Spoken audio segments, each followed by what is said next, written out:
आज यदि भारतवर्ष रे भारतीय जनता पार्टी सरकार गढ़ी ओडिशा रु 20 जन एमपी गले बोली से सरकार गढ़ी जो ओडिशा जोगुरु भारतीय जनता पार्टी सरकार गढ़िबारे सक्षम है आज जिते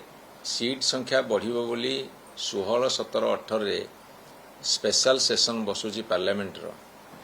जोठी महिला संरक्षण बिल ता साथी डिलिमिटेशन जो थे कि आपणकर 545 सीट को लेकिन 850 रे पहुँचे बोली निष्पत्ति कर हिसाब कला बेले देखा जाउछि जे बिहार रे जेतिकी सीट अच्छी तार अति 80% बढ़ुची, उत्तर प्रदेश जेतिकी अच्छी तार 75% बढ़ुची एवं ओडिशा भली केरल हो, तमिलनाडु हो, आंध्र हो, तेलंगाना हो, कर्नाटक हो, वेस्ट बेंगल हो, पंजाब हो, ये सब राज्य गुड़ाक कमिब ता से ओडिशार मध्य कमिब बढ़िबो कोठी ना बढ़िबो आपणकर उत्तर प्रदेश, बिहार, मध्य प्रदेश, छत्तीसगढ़, झारखंड जो अंचल रे भारतीय जनता पार्टी आशा करुछि एवं जो अंचल जोगुरु से माने सरकार गढ़िबा को समर्थ होउछंती तांकर जो बेस अछि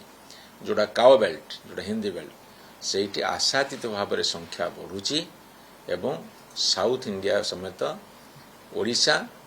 एवं पंजाब, वेस्ट बेंगल कमुची जाफल कौन हम मुझे कही रखा चाहे जातीय हार रे 3.9% आम रेसीओ थिला बेले एबे जदि बढ़िबो ताल 3.4 को कमिबो अर्थात 0.5% आमर कमिबो जदि 50% बढ़ुची पार्लियामेंट रे ताले आमर 50% बढ़िले 21 लोकसभा सीट रु तार अधा 10.5 आइदर 10टा सीट बढ़िबो 11टा सीट बढ़िबो जदि 21 रे 10 मिसिबो 31 जदि 11 मिसो ताले 32 जदि एमाने मात्र 7टी सीट बढ़ेबे 28 हम जदि 8टी सीट बढ़ेबे 29 हम ताले आमे 3-4टी सीट लूज करिवु गोटे एमपी को 7टी एमएलए कन्स्टिट्यूएंसी तेणु आम जितोटी एमपी सीट लूज करूँ सेते 7टी एमएलए सीट लूज करूँ तेणु एपटे विधानसभा को आमर प्रतिनिधित्व कमिबो सेपटे पार्लियामेंट रे मध्य प्रतिनिधित्व कमिबो तेणु ये भारत सरकार एभली काहेकि करूछंती जदि ए कथाटा को जेतले गोटे पार्लियामेंट रे आसीबो कॉन्स्टिट्यूशन संविधान अमेंडमेंट आसीबो बहु पूर्व पब्लिक डोमेन को छाड़िया को असुविधा करथिला लोकों को विचार को छाड़ी थांते बुद्धिजीवी माने जो माने पॉलिटिकल साइंस रे राजनीति विज्ञान रे ज्ञान रखिसंती बुद्धिजीवी माने साधारण लोक शिक्षित लोक समस्त आलोचना करते पर्यालोचना करते आपणकर इलेक्ट्रॉनिक मीडिया रे पर्यालोचना होता विश्लेषण होता बहु लोक भाग नहीं था मतामत देते आमर जो एमपी माने जाइछन भारत वर्ष विभिन्न जगह से प्रशिक्षित होते ज्ञान लाभ करते से अनुसार जुक्ति उपस्थापन करते सरकार मध्य कोटी त्रुटि थे संशोधन करते जेहेतु भारतीय जनता पार्टी अभिसंधिमूलक काम करने को जाउछंती गभीर षड्यंत्र रचुछंती जे किछि अंचल बढ़ेबे किछि अंचल काटिबे तार भयानक परिणाम सामना को आसुची मु आशा करुची विश्वास करुची भरोसा करुची देश रे पुणी आउ गोटे विभाजन दिन होगा न जाओ जदि दक्षिण भारत में सबुठार बेसी क्षतिग्रस्त हेबे कुआड जे देश जीव किए कहि परिबो तेणु देश को एकाठी रखिबार बेला आसी एवं विशेषकर ओडिशा परिप्रेक्षी में कही रखा चाहे भारतीय जनता पार्टी सरकार ओडिशा रे अछंती भारतीय जनता पार्टी जो 20 एमपी जीतिकी जाइछन लोकसभा को मु समस्त निवेदन करिया चाहे एठी दल उपरे प्रेशर पकांतु एवं ओडिशा माटीमार कथा कहतु ओडिशा कौन सी दृष्टिकोण क्षतिग्रस्त न हो तांकर आनुपातिक संख्या न कमु से जत्नवान हूँ आज जदि से पार्टी न खोलिबे आज जदि से ओडिशार हित दृष्टि ओडिशार भल दृष्टि संग्राम न करेंगे ताले ओडिशावासी केबे भी क्षमा देवेनि Bharatiya Janata party MP मानकु MLA मानकु तांको सरकार को आज मुझे वार्ता देवाक चाहे एवं ओडिशा जनसाधारण को वार्ता देवाक चाहे निवेदन रखा चाहे